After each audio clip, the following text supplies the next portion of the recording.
What is that? I think it's old one. This was the promise.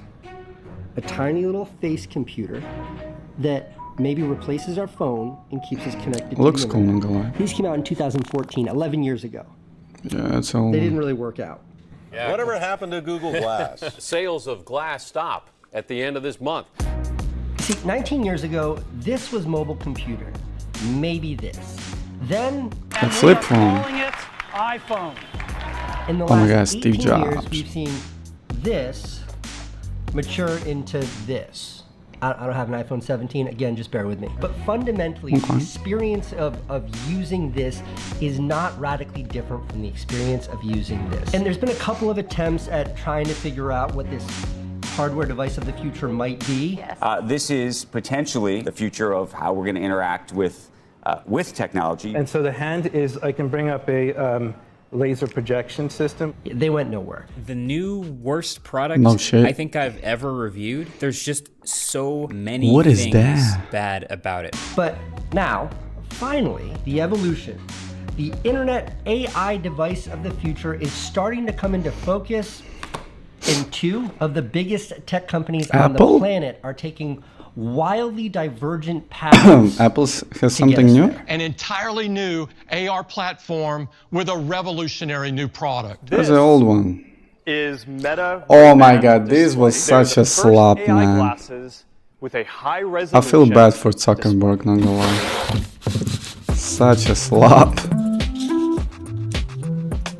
The future of mobile. Here's what's going to happen.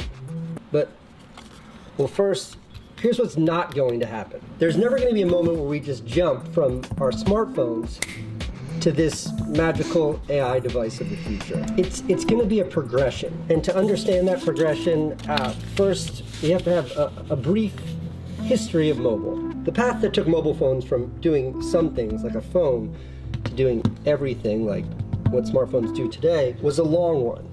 Maybe first they did email, they got good at audio, they got great at taking pictures.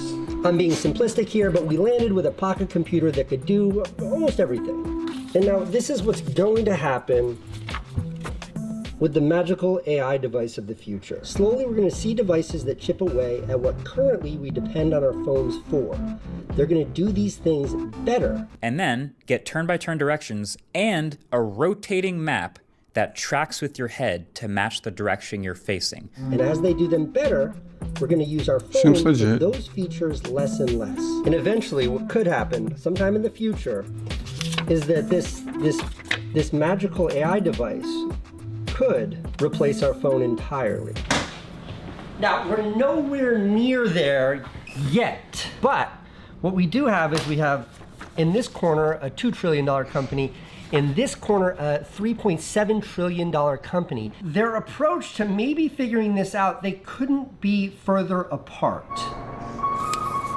So this is the goal, and neither Meta nor Apple knows what that is yet. The Meta Ray-Ban launches in 2023, actually launched in 2021, but they branded them as smart glasses in 2023. And then Apple with its Vision Pro in 2024. Not so impressive, sort of expected, wildly impressive, incredibly unexpected. Couple $100, couple $1,000. Now, I got both of these devices immediately when they came out because, you know, I was so enamored with these things when they first came out that I made a YouTube video, and in that video, I proclaimed, I think this is the future interface for all computing. The future interface for all computing. Similarly, when the first Meta Ray-Bans came out, I made a review video of those, and my takeaway was, well, the footage kind of sucks. The future of computing, and these kind of suck. Since making those proclamations, these have lived in a cabinet in my apartment with all of the other tech that I never ever use. And I think I bought 3 more pair of these. I bought a new pair last week. I use them all the time. I mean, I wear these Meta Ray-Bans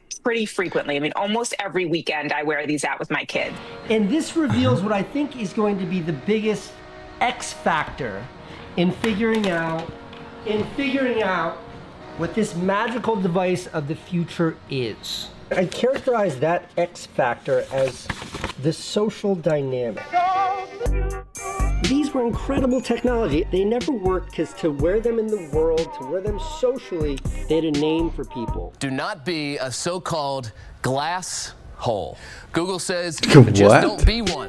There was a story about a woman who got attacked for wearing these in a bar. In San Francisco last year, glass explorer Sarah Slocum was attacked in a bar. Similarly, the whole video that I made, the review video of these, I made them the first day I had them. That night, I was sitting on my couch in my apartment and I had these on and I was doing my Vision Pro thing and my wife said, Casey, don't wear those in front of the kids. It just feels rude. I'm not going to wear these around my family. I'm not going to wear these around other people at all. Does that mean I have to be alone when I wear them? The social dynamic of having this thing strapped to my face, it just doesn't work.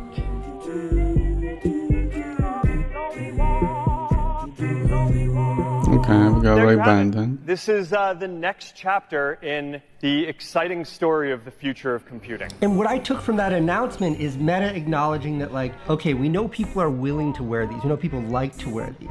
We know that people like to take photos on these. And people maybe now they like to listen to music on these. They like to answer phone calls on these. Maybe some people are using our AI on these. Let's put a screen in them.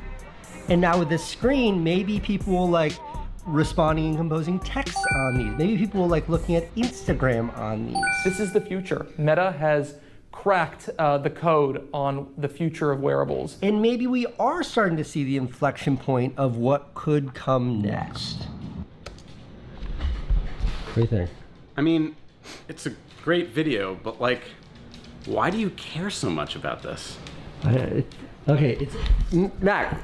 The average American spends 4 hours and 37 minutes a day on their mobile phone. The average American unlocks their phone 205 times a day. That's a lot. I think, Maxie, we've crossed a precipice where the benefits that like smartphones bring us are less than the damage that they're doing to people. And I don't think there's any way people are going to give these things up. I think the only path forward is innovation. Maybe it's the sunglasses, or maybe it's like whatever awesomeness Apple's going to come out with next. The only thing I do know is that it's not going to be with this. Is that? Whoa. No? Yeah, great. I hope so. That's some crazy hair he got there. So yeah, but again, I feel like Apple glasses and Meta glasses are two different things, because Apple is focusing on VR, I guess, and AR, and Meta is focusing specifically on AR. There's no VR there, right? So kind of two different things, I would say, but yeah, definitely. It's still growing, definitely still growing. Again, Ray-Ban glasses are pretty big. Apple glasses, again, I guess we need to wait for a new model because the previous one is outdated already. So yeah, but it's definitely growing. Mobiles, maybe it's reaching its peak, yeah, when it comes to the mobile phones. But AR glasses or VR glasses is definitely, there's room to grow. And AR glasses, they're just at the beginning pretty much, because they're too big. At this moment, they're too big again. When everything gonna become smaller, then I guess that's where it's gonna be used in a daily basis. But so far, I don't see it.